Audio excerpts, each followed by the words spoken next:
सगळ्याच गोष्टीवरती चर्चा झालेली आहे। दरम्यान ठाकरे बंधूच नाही तर एकनाथ शिंदेंनीही एकत्र येत एकसंध शिवसेना असावी असं मत शिंदेंच्या शिवसेनेच्या गजानन कीर्तीकरांनी मांडलं। यावर आता रामदास कदमांनी कीर्तीकरांची ही वैयक्तिक भूमिका असून पक्षाची भूमिका नसल्याचं स्पष्ट केलं। ते एकत्र आले पाहिजेत ही इच्छा महाराष्ट्रातल्या असंख्य शिवसैनिकांची आहे।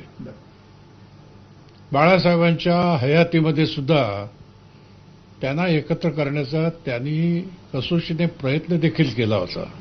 अत्यंत बाळासाहेबांची कडवट भव्य दिव्य शिवसेना या महाराष्ट्रात परत अवतरण्याची असेल तर एकनाथ शिंदे सुद्धा ह्यांच्यासोबत आले पाहिजेत असं माझं प्रामाणिक मत आहे। गजानन कीर्तीकर साहेब जे बोलले ते त्यांचं वैयक्तिक मत आहे, ते पक्षाचं मत नाही। राज ठाकरे जाणं न जाणं त्यांचा विषय आहे, पण ज्यावेळेला आदित्य ववलीमध्ये उभा होता विधानसभेला तो राज ठाकरेंनी त्याला मदत केली आणि निवडून आणला। पण राज ठाकरेंचा मुलगा ज्यावेळेला उभा झाला त्यावेळेला उद्धव ठाकरेंनी त्याला पाडला। हे सगळं लक्षात घ्या तुम्ही। उद्धव ठाकरे हा संधीसाधू माणूस आहे।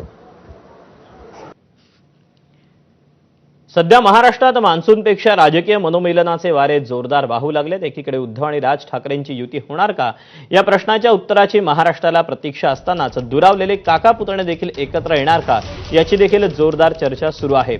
आणि हाच प्रश्न सुप्रिया सुळेंना विचारला असता त्यांनी फार सूचक उत्तर दिलं। 10 तारखेला राष्ट्रवादी काँग्रेसचा वर्धापन दिन आहे, त्या निमित्तानं होणाऱ्या मेळाव्यात कार्यकर्त्यांच्या मनात काय आहे ते जाणून घेतलं जाईल आणि मग पुढचा निर्णय घेतला जाईल अशी प्रतिक्रिया सुप्रिया सुळेंनी दिली।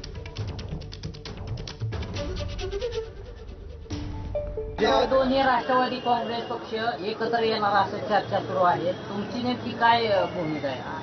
हा काय माझा निर्णय नाहीये की मी कुठे जाणार आहे, मी आता इंदापूरला जाणार आधी का दौंडला, हा पक्षाचा निर्णय आहे। आणि कुठल्याही सशक्त लोकशाहीमध्ये आणि त्यातून तुम्हाला पवार साहेबांच्या कामाची पद्धत तुम्ही 6 दशकं म्हणजे तुमच्या सगळ्यांच्या जन्माच्या आधीपासून सगळ्यांनी पाहिलेली आहे की पवार साहेब जो काही निर्णय घेतात किंवा जे काही मार्गदर्शन करतात ते लोकशाही पद्धतीनेच होतं। त्याच्यामुळे जो काही निर्णय पक्षाचा असेल तो त्या शेवटच्या कार्यकर्त्याला कॉन्फिडन्समध्ये घेऊनच त्याच्या मनात जो असेल तोच निर्णय पक्ष घेईल। युनिलॅटरली आम्ही कुठलाही निर्णय आजपर्यंत घेतला नाही आणि घेणारही नाही। बातमी आहे नारायण राणेंच्या 2 झिलांमधली, म्हणजेच मुलांमध्ये सुरू झालेल्या पॉलिटिकल वॉरची।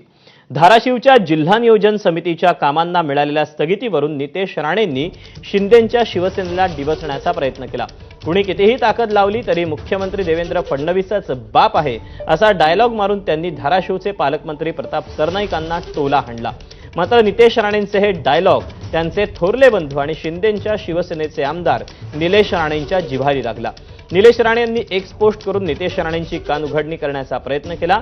आपण महायुतीत आहोत याचा विसर पडता कामा नये याची आठवण निलेश राणेंनी आपल्या भावाला करून दिली। राणे बंधूंमधल्या या वागयुद्धाची महाराष्ट्रभर चर्चा सुरू आहे।